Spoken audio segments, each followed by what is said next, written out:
And Chris is standing by with a spring tease. Chris, I don't believe it. Yeah, it was what we saw earlier this week for a day, maybe two, before the reality of winter returned. Still, it didn't last long enough for you to share some of the signs of the soon-to-be season with us. Here's this week's Report It Recap. We asked and you delivered. We wanted to see some signs of spring this week and you showed us a bunch, but we'll get back to them in a moment. We start with the unique look you gave us of one of the week's big stories, the gas explosion in New York City. This is video of the scene Wednesday afternoon once Metro North started running again.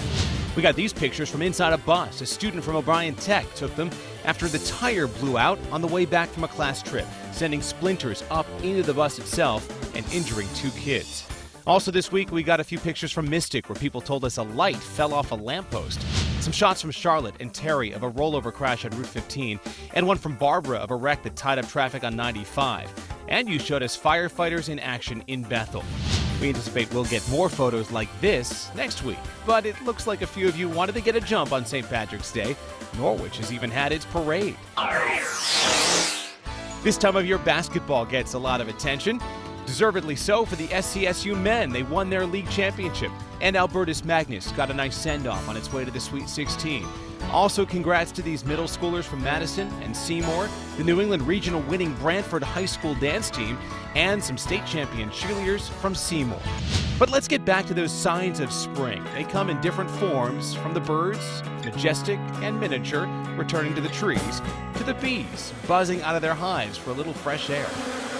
Spring is a reason to hop on a pogo stick, a chance to wear shorts, even with snow on the ground.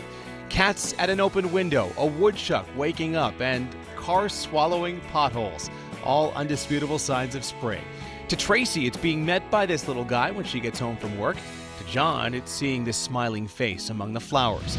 In fact, flowers are what you saw most, forcing their way through the once frozen ground.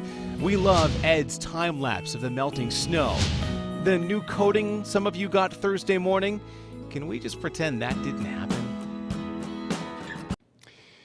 The reality of weather, right? You can send us those pictures, videos, story suggestions, the reported feature at WTNH.com or the News 8 app on your smartphone. That's the easy way to get those things to us.